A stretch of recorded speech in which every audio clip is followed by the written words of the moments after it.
வாங்க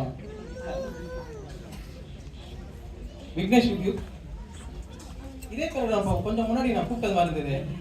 உங்க தம்பியா?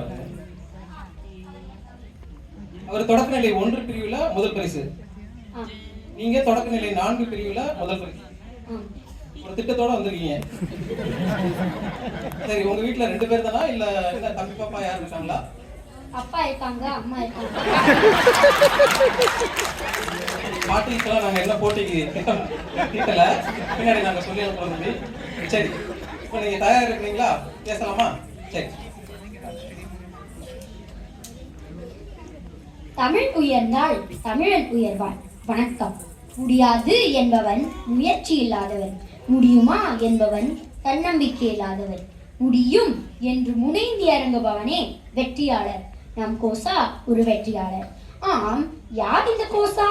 செம்மொழியாம் என் தமிழ் மொழியின் பெருமையை 20ஆம் நூற்றாண்டில் உலகையச் செய்து இச்சிங்கார சிங்கப்பூரில் ஆட்சி மொழியாக அரும்பாடுபட்டு அதில் வெற்றியும் கண்டவர் தான் தமிழவேல் கோசா என்கிற கோசா ரங்கவாணி.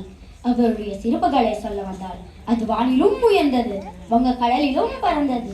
அவர் நம் தேன் தமிழை தொடக்கப்பள்ளி முதல் கல்லூரி வரை பாடமொழியாக்க உறுதி பூண்டார் என்றால் அது மிகையாகாது. பகுத்தறிவு பகலவன் தந்தை பெரியாரின் கொள்கையால் ஈர்க்கப்பட்டு மதத்தாலும் நிறத்தாலும் கலாச்சாரத்தாலும் கட்டுண்டு வெட்டுண்டு கிடந்த தமிழ் சமுதாயத்தை தட்டி எழுத்த தமிழர் திருநாள் மேடி அமைத்து இப்படை தோற்றியின் எப்படை வெல்லும் என்று காட்டினார் வீதி எங்கும். அது மட்டுமா, இன்றும் சிங்கப்பூரின் ஒரே தமிழ் தினசரியாளர் தமிழ் முரசை அன்றே தொடக்கி அதன் மூலம் கல்வியின் சிறப்பு, மூட நம்பிக்கை ஒழித்து, சாதி மதம் மறுப்பு, பெண்ணினத்தின் மதிப்பு போன்ற புத்தான கருத்துக்களை பரப்பி மக்களின் அறியாமை என்னும் இருள் நீக்கி அறிவு என்னும் ஒளி ஏற்றினான் நம் கோசா. வாளேந்தி போர்க்களத்தில் வாகை சூடுவதை விட மேடை ஏறி வாதாடி வெற்றி பெறுவது அரிது என்றார் ஆண்டோர் ஒருவர்.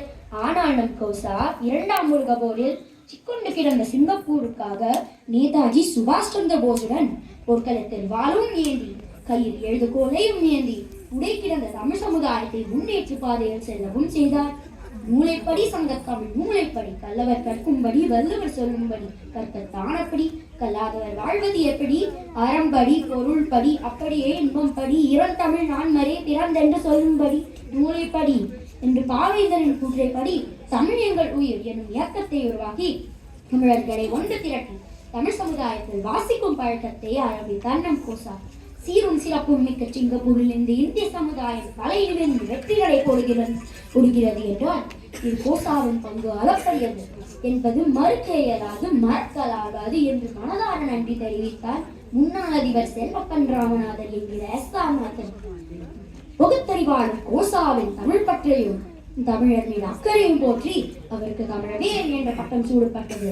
வாழும் போதும் தமிழ் படித்து வாழ வேண்டும், சாகும் போதும் தமிழ் படித்து சாக வேண்டும், எந்தன் சாம்பல் தமிழ் மணந்து வேக வேண்டும் என்று பாரதிதாசனின் வாக்கியக்கிழங்க வாழ்ந்த திரு கோசாரங்கவாணி தமிழ் தொன்னும் சமூக சிந்தித்த பணியும் புலம்பெயர்ந்த தமிழர்களை சிங்கப்பூருடன் இணைக்க வரலாறும் எக்காலத்தில் வளர்ந்தோங்கி நிற்கும்.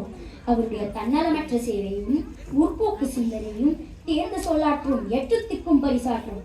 வாழ்க தமிழ், வளர்ந்த தமிழ். நன்றி.